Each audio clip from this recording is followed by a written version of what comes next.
States of mind. It appears that consciousness cycles through states, but consciousness is changeless. It's the mind that changes state. We explore various states of mind here. All of them are highly interesting and educating. Consciousness versus mind. Before we jump to the topic, let's clear up some confusions around the word consciousness and mind. This is a tendency to confuse the two, probably because in West the word mind is sometimes taken as a synonym of consciousness, or consciousness is taken as a property of mind. Even the word mind has many interpretations, ranging from mind is brain or mind is existence. The abuse of these words is too common, so we have sentences such as I was not conscious, or my awareness was dim and now it's sharp and bright, or I practiced to grow consciousness, to be more conscious, etc. Such sentences arises from the misunderstanding that consciousness is an entity that resides in the body and goes through states or has amounts. If you have read the book so far or are on a path of knowledge, you will slap your forehead when you see the widespread confusion on this word. So, to be clear, mind is not the same thing as consciousness. Mind is an object that occurs in consciousness. It is seen, it is experienced. It's a collection of processes, thoughts, memories, imagination, emotions, perceptions, intentions, desires, and all that mental stuff. Mind is not same as brain also. Brain is also an object that occurs in consciousness. Mind is non-physical because it is perceived directly, and brain is physical because it is perceived via senses. Consciousness is the self with capital S, the silent witness and background of everything, of every experience. It is not a thing, not physical, not non-physical, not a process, nor any emergent property of anything. It has no qualities and it is empty and pure. All other stuff is just contents in consciousness. So, body, worlds, brains, minds, and everything happen on the screen of consciousness. In other words, consciousness itself becomes these things, which are seen as a temporary illusion. It is unchanging, always the same, eternally. It has no states. States of mind. So why do our experience seemingly has high or low or wide or narrow kinds of experiences?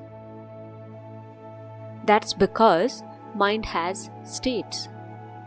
It goes through all kinds of processes and statuses.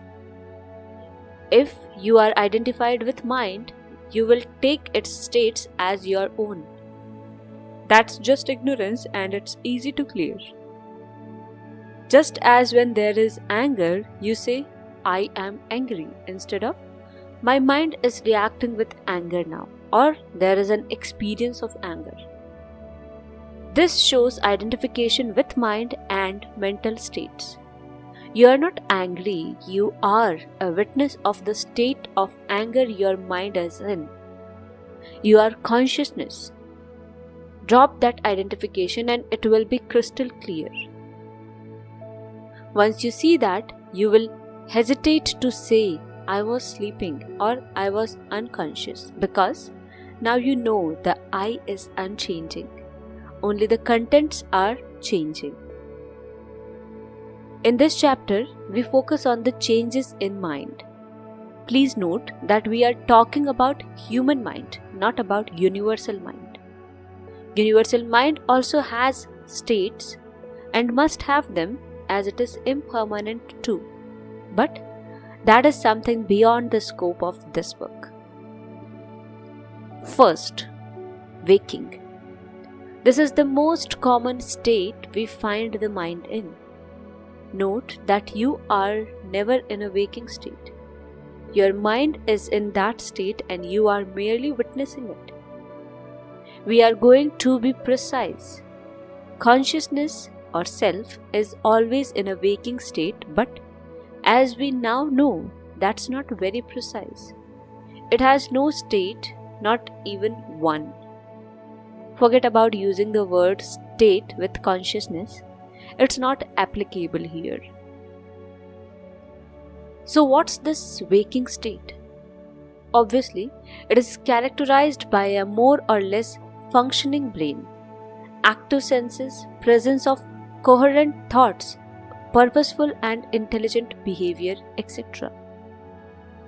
The body is in control of the person and its actions are intentional.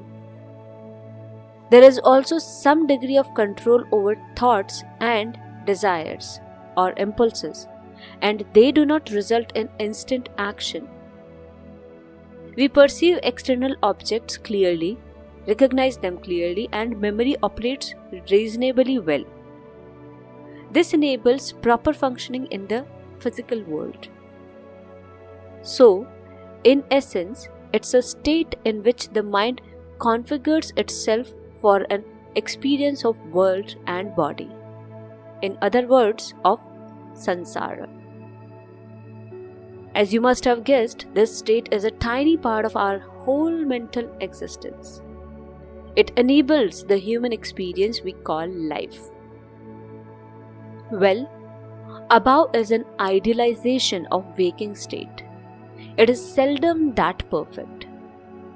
If you can call it perfect, there are substates of this state or variations of it. We will list them from worst to best. All waking states reflecting various degrees of afflictions. Your waking state defines your quality of life. That tiny sentence packs a lot of wisdom. Contemplate it.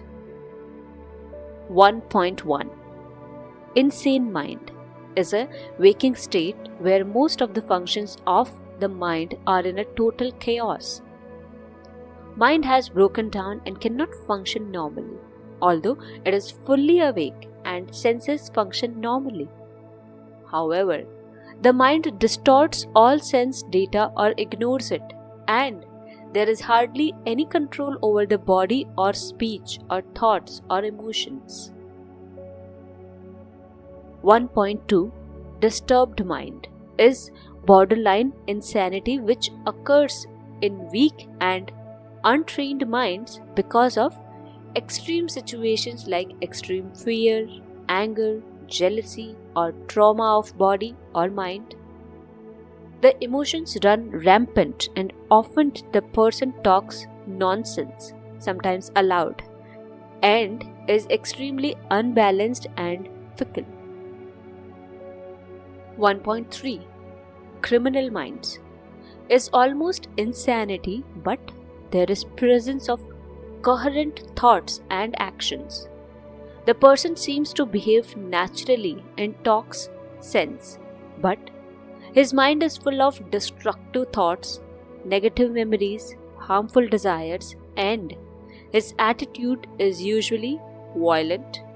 In other words, it's a fully awake mind but has lost all wisdom, control, and sense because of ill tendencies and afflictions of all kinds. 1.4 Stupid mind is not so uncommon waking state. The facilities of the mind do not work optimally. There is confusion, lack of comprehension, irrational speech, unusually irrational behavior, and lack of learning.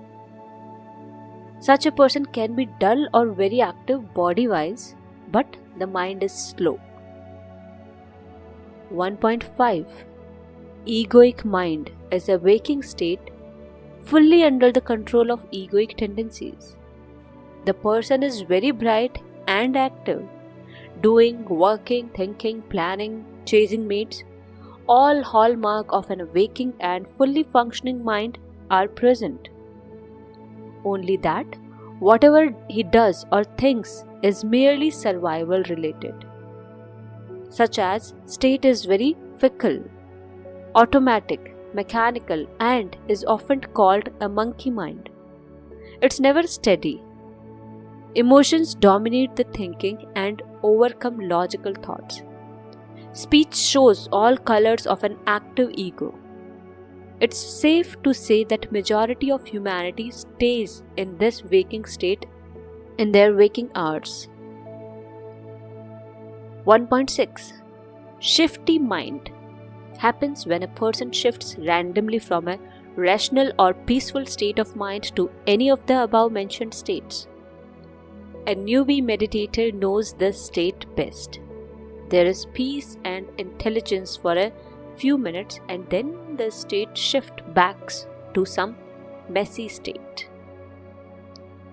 1.7.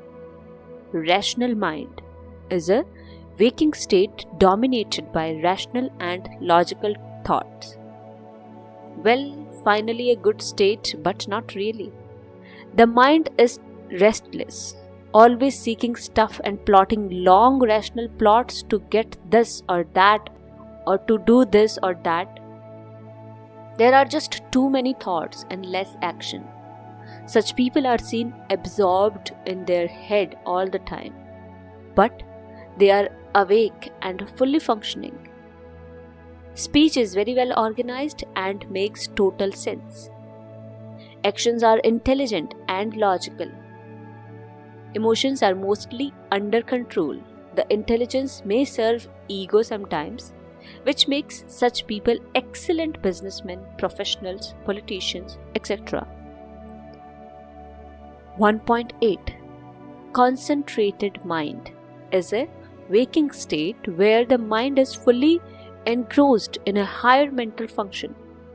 It can be mathematics, arts, performances, or actions, example, pilot, that need extreme mental skills. Artists, writers, scientists, engineers are found in such state, but not always. A newbie seeker or meditator also remains in such state for perhaps more than above mentioned people. It's very sophisticated state, to say the least. 1.9.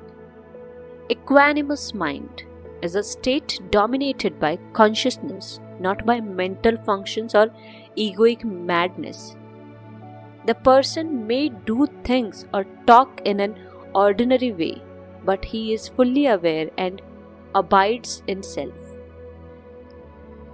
There is full control over actions, thoughts, and speech. They seem moderately active and peaceful.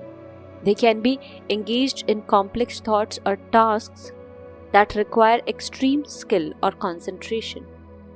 But with a difference, they can see that actions happen, but there is no doer, only a witness. 1.10.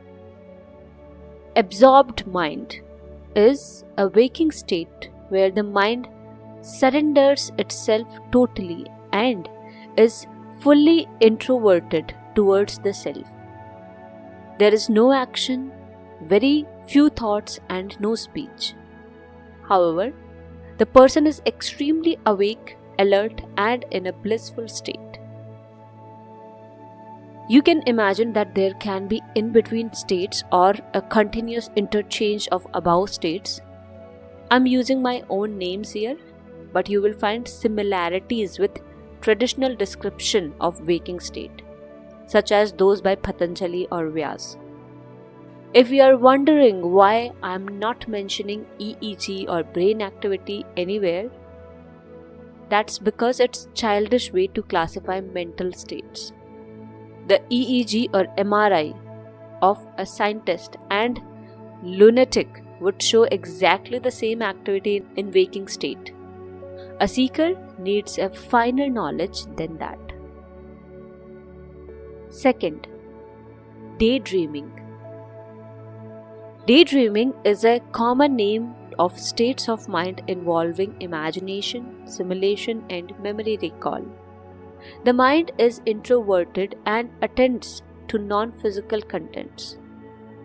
The senses are fully functioning and the body is either resting or doing an auto task such as walking or cleaning or potty rituals.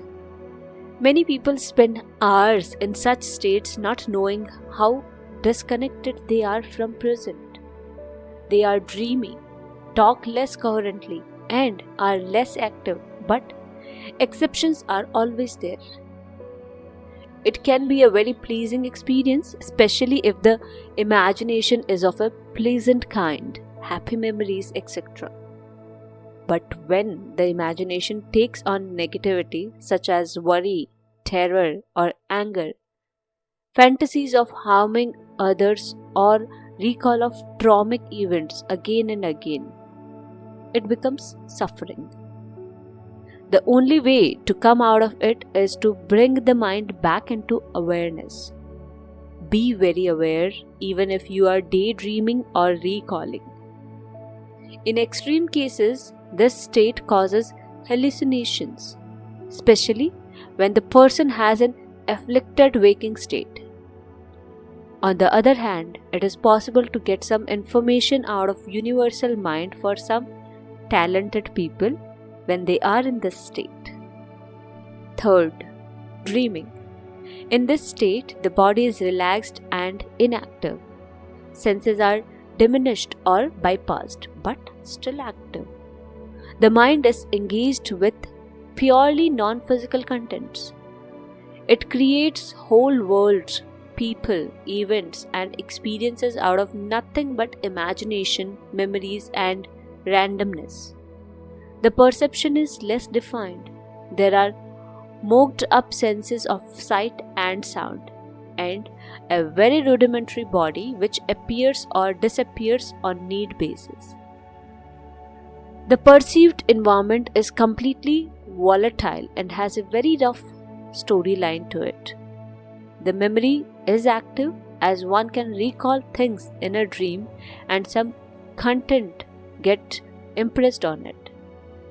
But as one comes out of this state, the memory of it starts fading. This shows that dreams go into a buffer memory and, if not transferred to the main memory, their recall becomes almost impossible. There are two substates of dreaming state: hypnagogic state and hypnopompic state. These are transition or borderline states between waking and dreaming. Non-physical explorers use them for launching into non-physical worlds. They have the perfect blend of a waking mind that is more or less disconnected from the usual physical world and sleep state. Fourth, lucid dreaming. This is a dreaming state with exceptionally better functioning mind. In other words, it's dreaming state, but the mind has all the abilities of a typical waking state. Now that's fun because now mind can bend the dream in whatever manner it likes.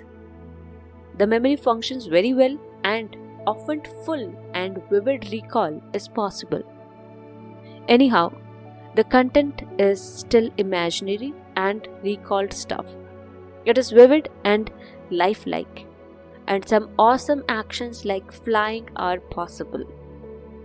There is a body and fake sensation when they are needed, and it's possible to assume any body. The important thing to note is that such states are more likely when the waking state is unafflicted, such as those in 1.8, 1.9 and 1.10 above. A good thing is it is easy to get into this state with regular practice and use of some simple techniques. Search and you shall find there is a lot of info out there. Fifth, astral projection, or the state with misnomer out of body. In this state of mind, the contents are purely non-physical and, unlike lucid dreaming, do not depend on imagination or memory. It is possible that this state gets corrupted by some dream elements, but seasoned explorer can tell the difference. The astonishing thing about this state is that it is as good as an unafflicted waking state, except the sensory content is fully originated in non-physical worlds.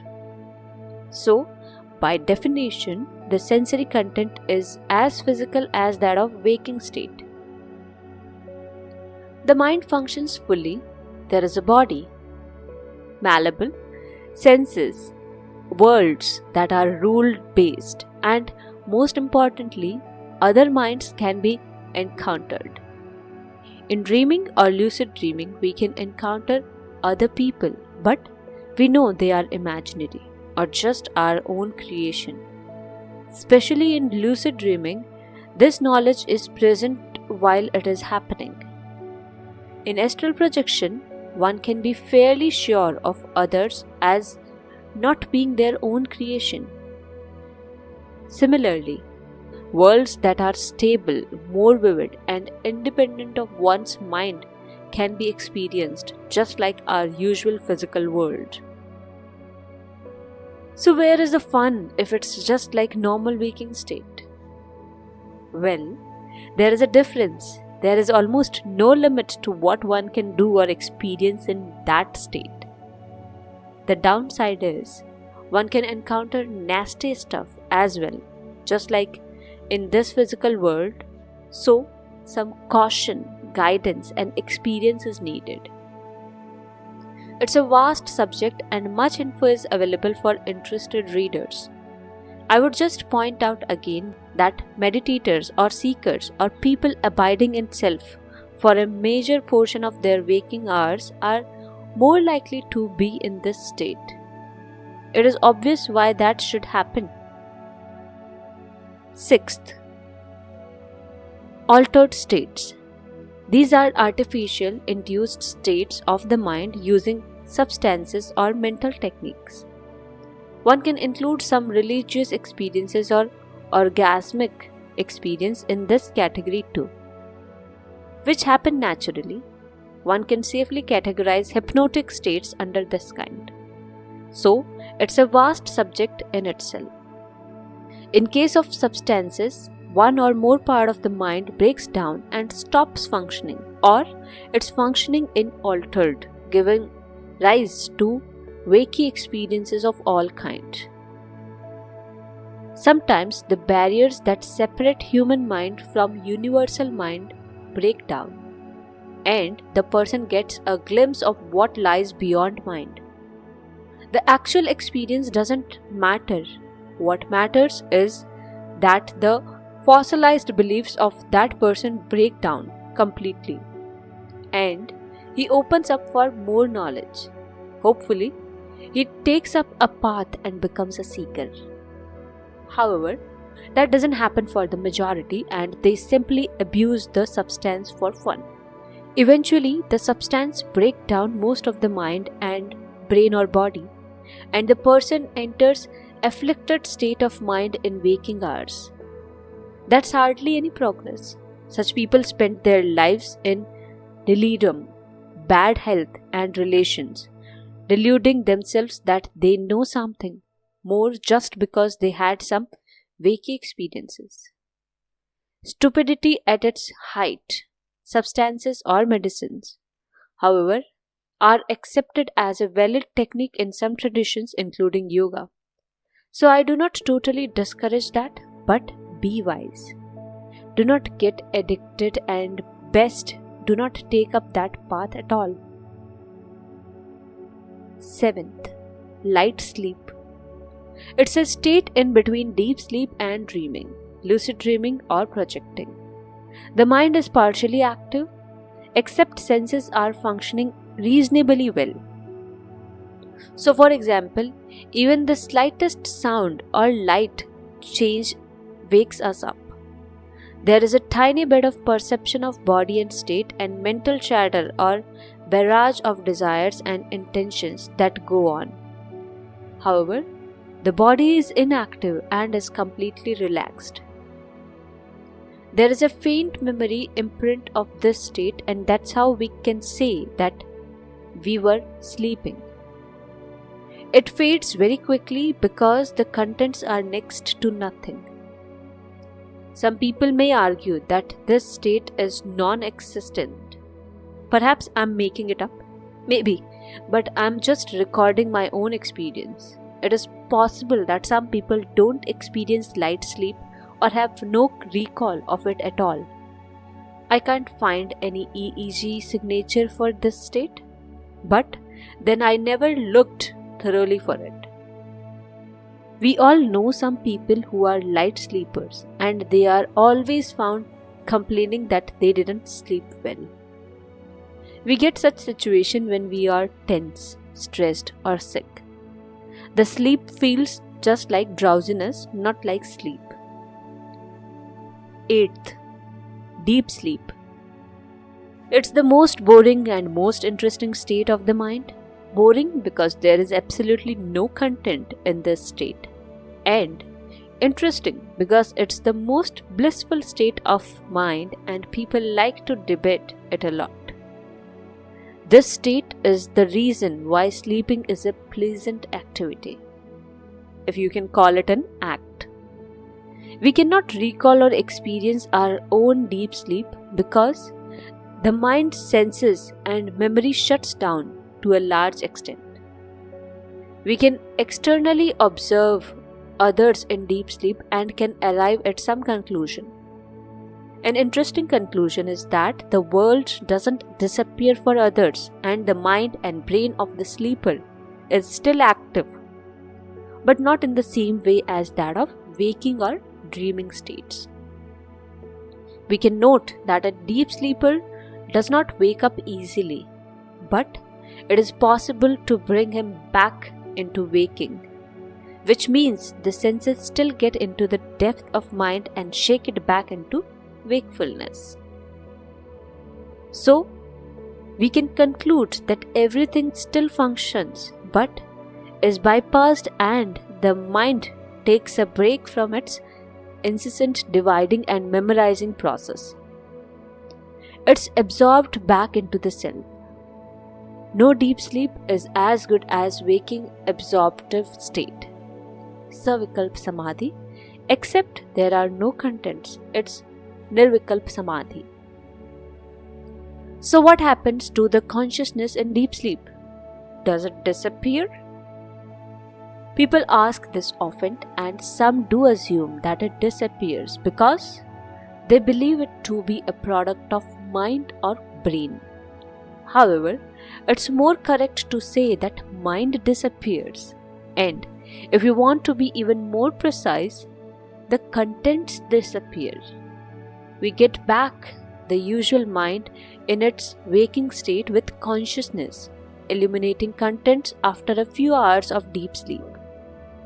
So, obviously nothing disappears, only the contents are not processed for a while.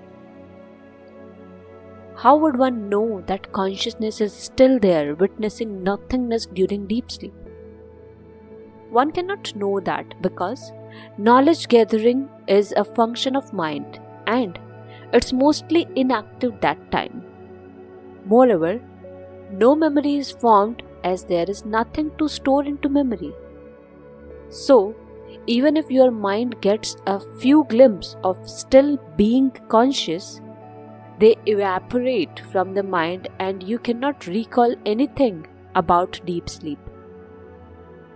However, you cannot know the reverse too, because you or others cannot see the disappearance of consciousness. Others simply blindly believe that since you are inactive in deep sleep and therefore unconscious, from the point of view of your consciousness, it was always there. Another interesting thing that happens in deep sleep is that time stops. The sense of time is derived from change. in mental or physical environment, and when there is nothing that changes, no time is registered. Your time of going into deep sleep is same as the time you come out of it. So how do we still have some sense that we slept for X duration of time? That's because there are dreaming, light sleep and waking states interposed with deep sleep. It forms memory, a bit of it, and you can estimate time very roughly. 9th. Anesthesia. Generally, anesthesia is yet another interesting state that is artificially induced. It resembles deep sleep outwardly, but the internal scene is totally different. Well, we don't really know what the internal scenes looks like, but we can infer a few things. The mind stops almost completely, except the most vital functions. The main difference when compared to deep sleep is that one cannot wake up the person under anesthesia by any means. He wakes up only after the anesthetic substance is filtered out of the body by bodily processes. So, obviously it has advantages like one cannot feel pain, cannot move, cannot remember anything at all. And so, this state is ideal for medical surgeries. It is a curious thing because even advanced yogis who experience a continuity of consciousness in deep sleep report no contents in this state. I'm recalling that from memory, but you can share about it. Some people get unusual experiences under anesthesia, NDE, near-death experiences. It can be understood as a typical state of astral projection. When the mind doesn't receive its usual sensory inputs, it either dreams up something or connects to some other area in universal mind. So, that's nothing unusual from a seeker's point of view. The unusual thing is, sometimes vivid memory is retained of such experiences, which shows that since anesthesia breaks memory, there can be some kind of non-physical memory which still remains intact and fully operational. One can safely put the naturally occurring unconscious states such as fainting, etc. under this category. As in deep sleep, the consciousness is still there, only the contents are gone. 10th. Coma. This is an afflicted state where the affliction is physiological mostly. A lot of study exists for this state and I have not gone into depths of it. So, I recommended other sites if you wish to know more. I obviously have not experienced this one, so if I write something about it, it will be from other studies. What one can infer is that the consciousness remains as usual, but the mind cycles from deep sleep to waking states while body remains totally inactive. The waking state may depend on the severity of affliction and can range from madness to full clarity. When the patient is fully aware with functioning senses, they are called locked in. It's an unfortunate and scary state to be, but should resemble sleep paralysis in terms of experience. This state shows that the activity of body or speech or thoughts is not a good indicator of the state of mind and consciousness. One should not blindly assume the subjective state from outward appearances. A seeker learns that quickly. 11th. Death. Well, it's a state of the mind to be blunt. Some people may not see it in that way, which I can understand. If it's not your experience, it's not your truth. Have I experienced the state of death? Well, I'm writing stuff here on earth, so I can conclude that fortunately, not yet. So, all we can do is infer things about this state. One important thing to note is that it is an irreversible state of mind. Death is defined in many ways, and there is a lot of confusion about when to call someone dead. It's funny and serious at the same time. The criteria ranges from stopping of heart, flattening of brain, stopping of energetic activity, pranic activity, etc., to complete decay of the body. People believing in cryopreservation would go for the last. So, I adopted that criteria for now. It's safest to say that you are not dead unless there is absolutely no possibility of reanimation, even in theory. So, what happens to the mind in this state? Of course, I do not know. However, I can speculate that most of it breaks down completely and irreversibly. The physical structures also break down that are seen as brain and nervous system and whole body. The perception stops as senses break down. World disappears. Anything that relates to the world or body is gone permanently, including some memories. There is no evidence that the deeper non-physical structures also break down.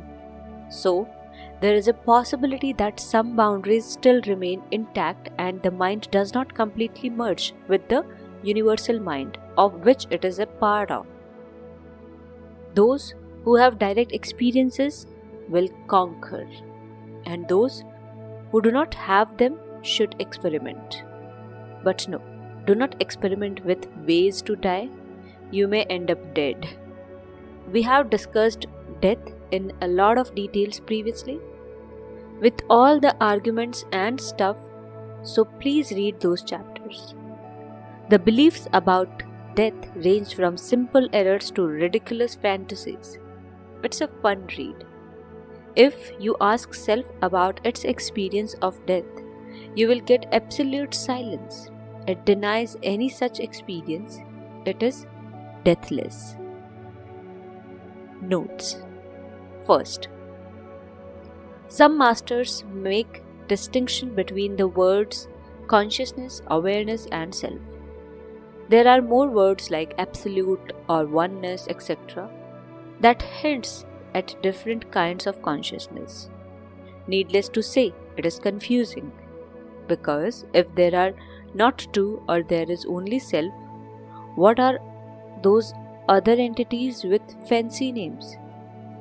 If you dig a bit, you will find that those words that are seemingly are synonyms of self denote various states of mind, various subtle states.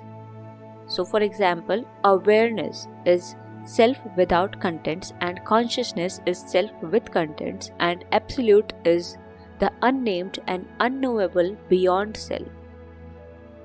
Nisarg Dutt's terminology, however, I'm not very sure what he means by them. Consult a good teacher, please. Second, but isn't consciousness changing too, since it's the only one that exists? We have been digging on this question in various chapters here. The short answer is that which changes is an illusion in an unchanging consciousness. Third, in some cultures, example in East and especially in India, death as a state of being is taken as obvious and self-evident. People die and are born all the time. Nothing unusual happens. But in materialistic cultures, death is a strict no-no. No one likes to talk about it. Mention of your death is offensive. This is because of ignorance about the consciousness and states of mind. Death is total annihilation for a materialist. Even a thought of that is unsettling. Note that I'm not saying that non-materialists do not feel sadness when their loved ones die or when people are killed in wars, etc. The sadness happens because of attachment to the dead person, emotional, financial, survival dependent attachments. So, the ego kicks in and expresses sadness and grief. This behavior is universal regardless of what philosophy you follow, because ego is small in all cases. However, a seeker is a different creature, having mastered the ego. He feels no sorrow or fear on death of anyone, including his own. The deep knowledge and experience with mental states helps a lot. If you are still moved by death, push your pedal a bit. You need to progress out of it. There is no point in being attached to impermanent stuff like bodies and minds. Thank you.